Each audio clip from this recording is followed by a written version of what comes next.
भक्तों राधे राधे, जय श्री कृष्णा। भक्तों, आप सभी लोग जानते हैं कि 2 जनवरी 2026 यानी शुक्रवार को पड़ रही है पौष महीने की चतुर्दशी तिथि, और यह साल की पहली चतुर्दशी तिथि है जो बहुत ही खास है। और भक्तों, ये वह तिथि है जो पौष मास में पड़ने वाली सबसे बड़ी तिथि है, क्योंकि ये शुक्रवार के दिन पड़ रही है और इसका बहुत ही बड़ा और विशेष महत्व होता है। पूज्य पंडितों और गुरुओं ने कहा है कि अगर कभी भी मौका लग जाए और पौष महीने की चतुर्दशी तिथि शुक्रवार को पड़ जाए तो आप लोगों को 2 लौंग का उपाय तो अवश्य ही करना चाहिए। इन दोनों का संयोग बहुत ही कम आता है।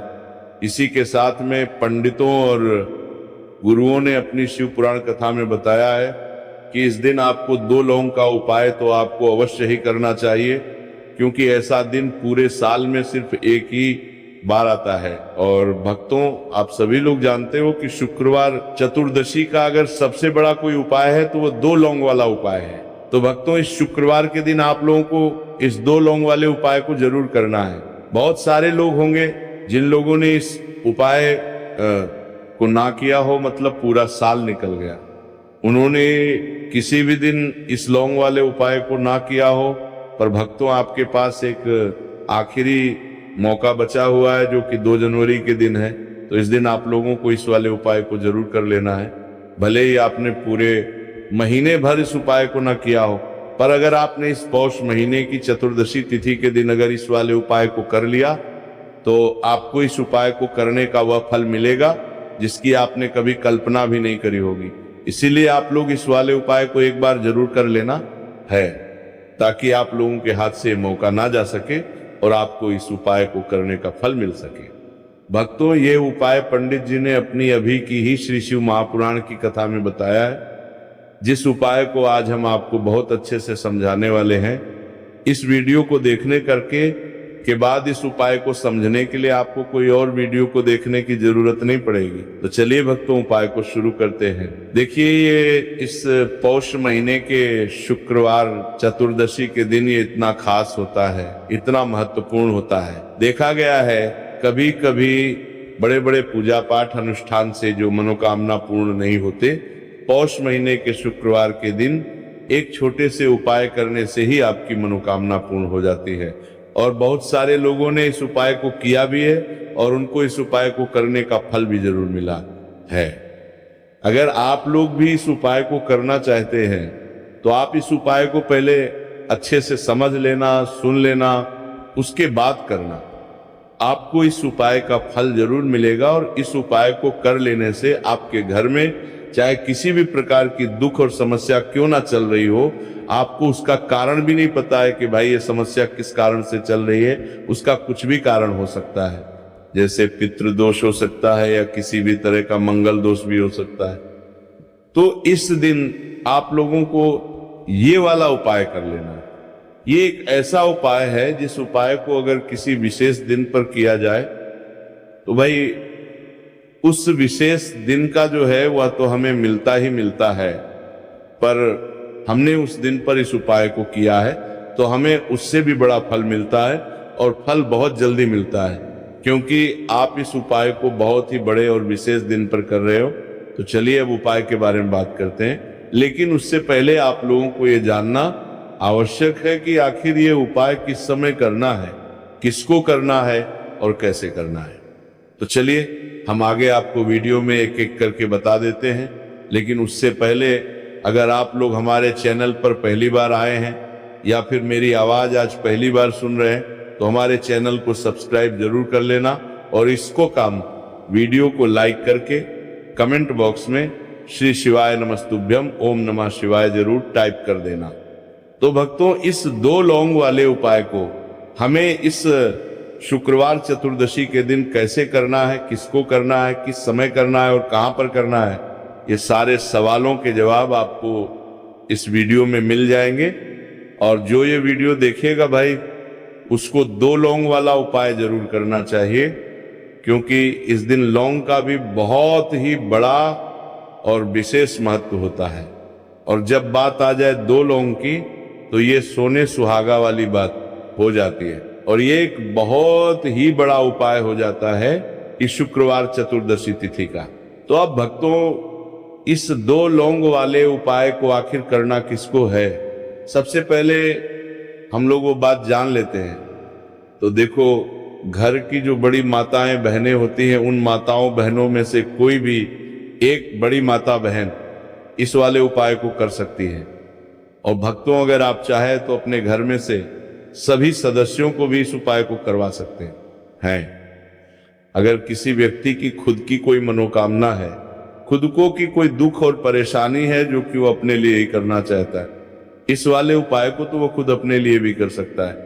बाकी अगर कोई घर में से ऐसा है जो कि अपने पूरे घर परिवार की सुख और शांति के लिए ये वाला उपाय करना चाहता है, तो भाई वो भी कर सकता है, उसमें भी कोई दिक्कत वाली बात नहीं है।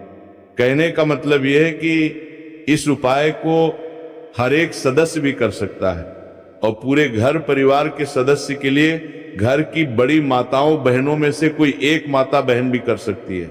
माताएं बहनें अगर घर में उपस्थित ना हो या वह ये वाला उपाय ना कर पा रही हो, तो फिर घर का कोई बड़ा सदस्य भी इस 2 लौंग वाले उपाय को कर सकता है, चाहे फिर वह पुरुष ही क्यों ना हो, उसमें कोई भी दिक्कत वाली बात नहीं है। अब भक्तों, इस लौंग वाले उपाय को हमें करना कहां पर है? देखो, हमें शिवलिंग के पास में जाकर करना है। बहुत सारे लोग प्रश्न करते हैं, हर एक उपाय को करते समय क्या हम इस उपाय को घर पर या मंदिर में कर सकते हैं? देखो, तो इस वाले उपाय को आप मंदिर में करोगे तो अच्छा रहेगा, घर पर नहीं करना इस वाले उपाय को।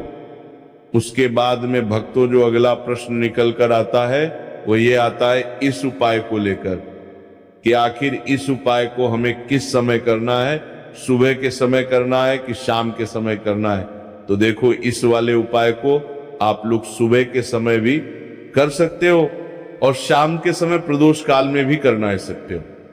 अब अगर आप पूछो कि भाई साहब, सबसे उत्तम समय कौन सा रहेगा इस 2 लौंग वाले उपाय को करने का, तो हम आपसे बस यही कहेंगे कि इस उपाय को आप शाम के समय करेंगे तो ज्यादा बेहतर होगा। बाकी अगर सुबह के समय भी करेंगे तो भी अच्छा होगा, उसमें कोई भी दिक्कत वाली बात नहीं। तो अब भक्तों, जो अगली सबसे बड़ी और महत्वपूर्ण बात आती है वो ये आती है कि सुबह अगर हम उपाय को करेंगे तो हमें कितने बजे से लेकर कितने बजे तक के बीच में करना है, और शाम के समय प्रदोष काल में करेंगे तो हमें कितने बजे से लेकर कितने बजे के बीच में करना है। तो देखो, सुबह जितनी जल्दी हो सके आप उपाय को करने की कोशिश करना। बाकी अगर किसी कारणवश लेट भी हो जाओ, थोड़ी देर भी हो जाए, तो 10 या 11 बजे तक भी आप उपाय कर लेना, पर 12 बजे से ज्यादा देरी ना हो, ठीक है? इस बात का ध्यान रखना।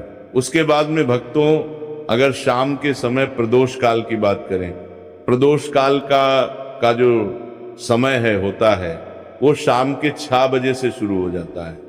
मतलब शाम के 6 बजे से लेकर 7 बजे के बीच का जो समय होता है, ये समय प्रदोष काल का समय होता है। पर अभी जो मौसम चल रहा है, इस मौसम में जो है शाम बहुत देरी से होती है, तो आप इस उपाय को 7 या 8 बजे के बीच में भी कर सकते हो। मतलब शाम के 6 बजे से रात 8 बजे के बीच में आप कभी भी इस वाले उपाय को कर सकते हो, उसमें कोई भी दिक्कत वाली बात नहीं है।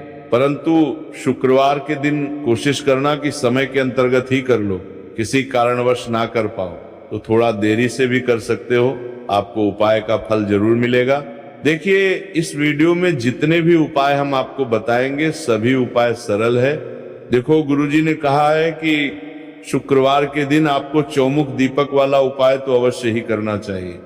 वीडियो के अंतिम में आपको उपाय बताया जो आपको करना है। देखो, आगे बढ़ने से पहले वीडियो को एक लाइक जरूर करें।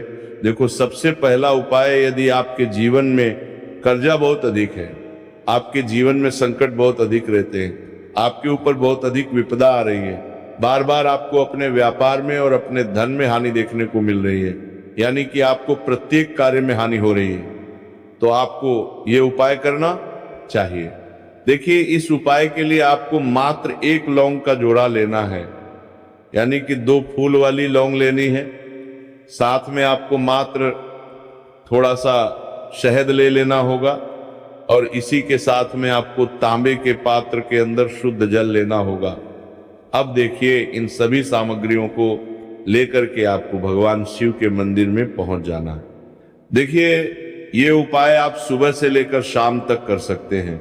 तो सबसे पहले तो आपके पास जो 2 फूल वाली लौंग है, उन्हें आपको शहद के अंदर अच्छे से डूबना है। यानी कि दोनों लौंग पर आपको अच्छे से शहद का लेपन कर देना है। अब आपको जो आपके पास एक लोटा जल है, सबसे पहले तो उसे शिवलिंग पर धीरे धीरे समर्पित करना है और श्री शिवाय नमस्तुभयम इस मंत्र का जाप करते हुए समर्पित कर देना है। अब आपके पास जो 2 फूल वाली लौंग है शहद से, उसे आपको शिवलिंग पर अर्पित करना है और आपको प्रार्थना करनी है कि जीवन में जो रोग की स्थिति है वह समाप्त हो, जीवन के जो संकट और समस्याएं हैं वह सभी समाप्त हो, जीवन से जो कर्ज की समस्या है वह समाप्त हो। इस प्रकार से प्रार्थना करते हुए ये जो 2 फूल वाली लौंग ही शहद संयुक्त इससे आपको शिवलिंग पर अर्पित कर देनी है।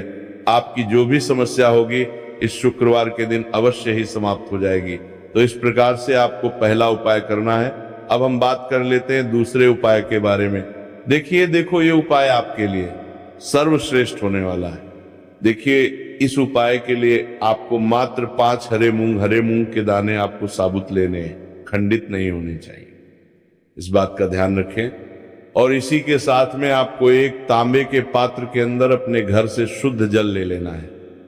अब भक्तों, इन सभी सामग्रियों को लेकर के कि आपको सीधे पहुंच जाना है भगवान शिव के मंदिर में। देखिए, इस उपाय को भी आप सुबह भी कर सकते हैं और शाम के समय में भी कर सकते हैं।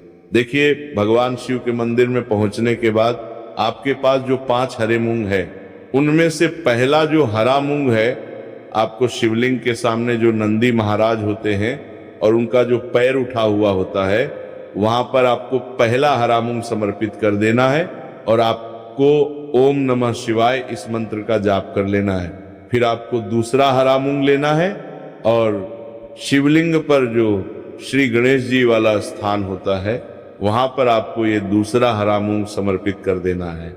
यानी कि शिवलिंग के सीधे तरफ आपको ये दूसरा हरा मूंग समर्पित करना है और फिर आपको ओम नमः शिवाय या फिर ओम लक्ष्मी नारायण नमः इस मंत्र का जाप कर लेना है। तीसरा, हरा मूंग का दान आपको भगवान शिव की सबसे प्रिय पुत्री माता शोक सुंदरी वाले स्थान पर समर्पित करना होगा। शिवलिंग की जो जलाधारी होती है, जहां से जल बह के आता है, उसी जलाधारी के बीच में जो कहीं ना कहीं उठी हुई लाइन होती है सांप की आकृति के रूप में, वहीं पर आपको तीसरा हरा मूंग समर्पित करना है और फिर आपको ओम नमः शिवाय इस मंत्र का जाप कर लेना है।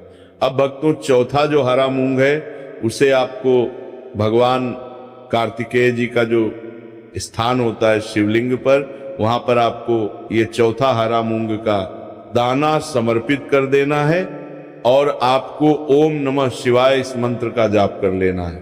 अब भक्तों, आपके पास जो 5वां और अंतिम हरा मूंग बचा हुआ है, उसे आपको जल के पात्र के अंदर डाल देना है और इस हरे मूंग से युक्त जल से आपको भगवान शिव के शिवलिंग का अभिषेक कर देना है। जल आपको बिल्कुल धीरे धीरे समर्पित करते जाना है और लगातार आपको शिव महापुराण के मूल मंत्र श्री शिवाय नमस्तुभयम इस मंत्र का जाप करते रहना है।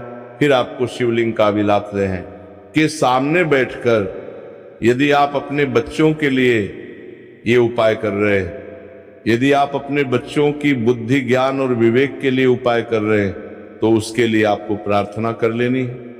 या फिर व्यापार में वृद्धि करने के लिए उपाय कर रहे हैं तो उसकी कामना करते हुए आपको प्रार्थना कर लेनी है। या फिर अपनी नौकरी के लिए कर रहे हैं, या फिर अपने इंटरव्यू के लिए, या फिर धन की प्राप्ति के लिए कर रहे हैं, जिस भी कामना के लिए आप उपाय कर रहे हैं उसे परिपूर्ण करने के लिए आपको महादेव से प्रार्थना कर लेनी है और फिर आपको वापस अपने घर आ जाना है। पूज्य गुरु जी ने कहा है कि जो भी व्यक्ति इस उपाय को कर लेता है तो यकीन मानिए आपके जीवन की जो सारे संकट, कष्ट और बाधाएं हैं वह सभी समाप्त होंगे।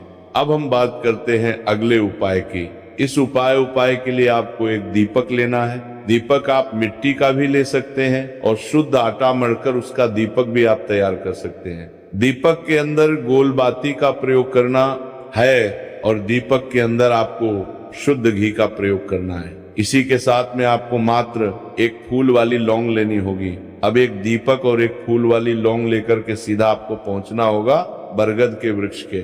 वहां पर देखिए, सबसे पहले तो आपके पास जो एक फूल वाली लौंग है उससे आपको बरगद के वृक्ष की जड़ में समर्पित करना है। देखिए, अगर आपके जीवन में कोई भी बड़ा संकट आने वाला है, कोई भी बड़ा कष्ट आने वाला है, तो वह इस उपाय के माध्यम से दूर होने वाला है। महादेव की विशेष कृपा रहे कि जो भी संकट आपके जीवन में आने वाला होगा वह भी दूर हो जाएगा। तो आपको एक लौंग समर्पित करनी है बरगद के वृक्ष की जड़ में, और वहीं पर आपको जो है गोल बाती वो दीपक जो आप लेकर के गए हैं उससे भी वहां पर प्रज्वलित कर देना है। देखिए, जब भी आपको जीवन में साल लगने लगे कि आपके जीवन में कुछ भी अच्छा नहीं चल रहा, तब भी आपको कोई उपाय करना है। तो इस प्रकार से आपको ये उपाय करना है। अब हम जान लेते हैं चौथे विशेष उपाय के बारे में। देखिए, यदि आपके विवाह में, शादी में कोई भी समस्या आ रही है, यदि आपका जो कर्ज है वो दिन पर दिन बढ़ते ही जा रहा है, तो आपको ये चमत्कारी उपाय करना चाहिए। कोई भी समस्या अगर जीवन में है तो उसे दूर करने के लिए आपको ये उपाय करना चाहिए। मंगल दोष से जुड़ी हुई समस्या भी है, तब भी आपको ये उपाय करना चाहिए। देखिए, इस उपाय के लिए आपको एक तांबे के पात्र के अंदर अपने घर से शुद्ध जल लेना है और इसी के साथ में आपको एक चुटकी लाल चंदन लेना होगा। अब आपको क्या करना है कि जो लाल चंदन आपने लिया है उसे आपको उससे जल के पात्र के अंदर डाल देना है, और ये जल जो है आपको लाल चंदन से युक्त तैयार कर लेना है। और ये लाल चंदन से युक्त जल आपको भगवान शिव के मंदिर में लेकर के पहुंचना है। लेकिन ये उपाय भी आप सुबह से लेकर के शाम तक कर सकते हैं। अब भक्तों, ये जो लाल चंदन से युक्त जल है, इससे आपको भगवान शिव के शिवलिंग पर धीरे धीरे अर्पित कर देना है और आपको लगातार श्री शिवाय नमस्तुभयम इस मंत्र का जाप करते रहना है। देखिए, यदि आपके जीवन में विवाह से जुड़ी समस्या चल रही है तो आपको मंगलेश्वर महादेव का स्मरण करना है, और जीवन में अधिक कर्ज की समस्या है तो आपको मुक्तेश्वर महादेव का स्मरण करना है। देखना, एक दिन आपकी सब तरह की समस्या जल्दी